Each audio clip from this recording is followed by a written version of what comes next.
皆さんごきげんよう、上川薫です。今回取り上げる話題は、大きくニュースでは報じられていないものの、ウクライナの戦場において、かなりの数のロシア兵が日々亡くなっているということについて取り上げていこうと思います。なお、戦況全体について総括して言うと、今は大きな都市攻防戦が行われているような、いわゆるたくさんの人が亡くなるような状況ではないはずなのです。ところが、戦場においては日々多くの人が亡くなっている。このギャップは何なのかについて紐解いていくと、今のロシアがかなりおかしな状態になっていることをよく理解することができます。それでは関連ニュースを見ていきましょう。こちらの地図は戦争研究所の発表している戦況マップで、赤く塗られている部分がロシア軍の占領している地域、水色の部分がウクライナ軍が奪還した地域です。現在季節は秋から冬へと向かっているところで、地面がぬかるむ泥濘期へと突入しています。そして冬に向けての準備もウクライナ軍は行っているため、領地の奪還も非常に緩やかなものとなっています。ただ、南部戦線においては攻防が行われているのとはまた別の動きとして、住民の強制避難が進められており、ドニプロ川西岸地域からかなりの数の住民が他の地域へと連れ去られたという話も出ています。また、ロシア軍の守備陣地も最近ではドニプロ川の東岸地域、まだ全く戦闘が行われていないような場所でも陣地が築かれているそうです。そのため、ロシア軍の西岸地域からの本格的な撤退が行われるかもしれないし、最悪の場合はノーバカホフカのダムをロシア軍が自ら爆破して調度作戦を実施するかもしれない、様々な憶測がされているところです。どのようなことになるか今後まだまだわからない状況の南部戦線ですが、ウクライナ軍が奪還した集落についての映像が出てきています。この地域では以前からウクライナ軍が奪還した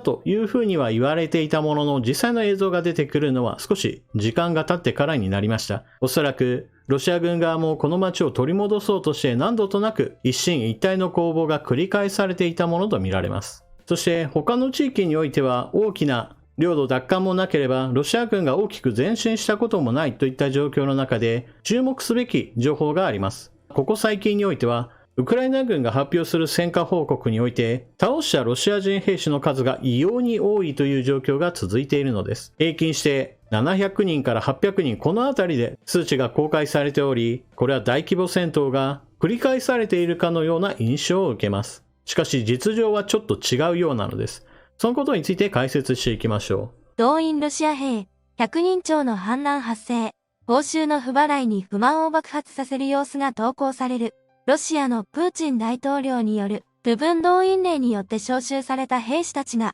政府から報酬が支払われていないとして実力行使に出る事態が相次いでいる。SNS には新兵用の訓練センターの敷地内で100人以上が集まって抗議する姿を映した動画のほか、仲間たちが見守る中で上官と対峙して報酬の支払いを訴える兵士の動画などが次に投稿されている。ロシアの独立系報道機関7X7 ホーリゾンタルロシアによると、大規模な抗議活動を起こしたのは、中部ウリヤノフスクの訓練所にいる千葉市共和国出身の動員兵。兵士らは、同メディアに対し、19万5000ルーブ、約46万円の支給を約束されたが、未だに受け取っていないため、戦闘に参加するのをやめるストライキを実施すると語った。7X7 は2日付のテレグラムの投稿で、ストライキの参加者の一人は、動員兵は全員騙されており、二足三門で戦地に送られると話したと伝えた。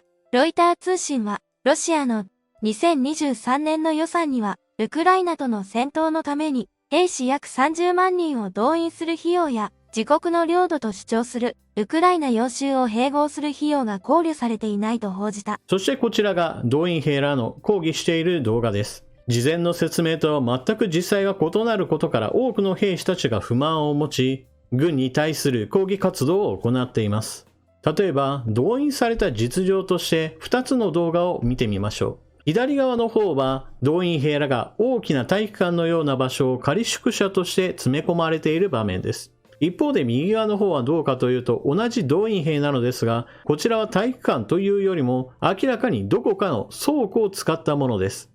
どちらにしても同じことなのですが、状況としては非常に悪いものであり、病気になる人が続出しており、そのために訓練もまともに行えないうちに、さらに治療も受けらずに亡くなってしまうという人もそれなりに無視できない数になっているそうです。そして動員兵らの中には訓練を行われずに戦場へと連れ出される人もたくさんいることから、非常に大きな初歩的なミスといったものも見られます。例えばこの紹介している動画においては、対戦車地雷をひたすら一箇所に集めて置いてしまっているという場面が見られます。このようなことを戦場で行えば、ドローンで見つけた時にたった一発の手榴弾であったり、爆弾を落とされるだけで全てが吹き飛んでしまいます。これは一例だけではありません。その他にも対戦車地雷を装甲車に乗せたまま移動してしまい、しかもそれらを下ろすことさえもしなかったために、ドローンからの一発の攻撃で全てが吹き飛んでいるといったものも見られます。ロシア軍の中でベテラン兵がどんどんと減っていることから、ウクライナ軍の攻撃が成功しやすくなっているということも言えます。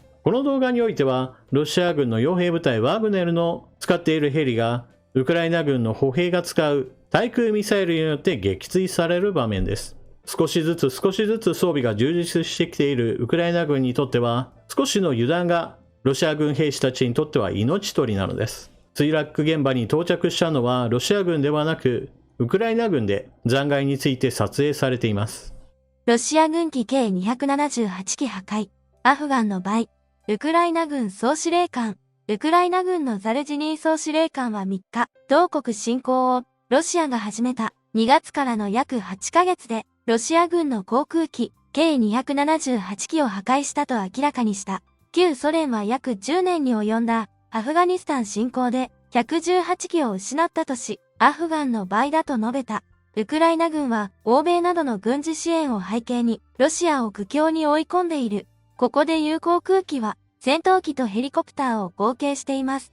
ウクライナ軍による領土奪還という意味においては、現在季節が秋から冬へと向かっている中においては、大規模な攻勢はなかなか仕掛けにくい時期に入っています。しかし、そのような時期においても、ロシア軍の戦死者数が常々高水準になっている理由というのは、何といっても動員兵の大量投入といったものが影響していると考えられます。それは非常に一つ一つは細かなことかもしれませんが、戦場においては一つの行動ミスといったものが多くの兵士たちにとって危険な状況を生み出すものです。今回紹介したように、対戦車地雷を装甲車に大量に乗せたまま走ってしまったり、見えるような場所に大量に集積していたり、また今回紹介していないような動画の中においては、兵士たちがやたらと密集した状態で歩き回っているところに、ウクライナ軍が砲撃を一発加えるだけで何十人という兵士があっという間に亡くなってしまうといったような場面も動画で投稿されています。このような動画は閲覧注意といったこともあり、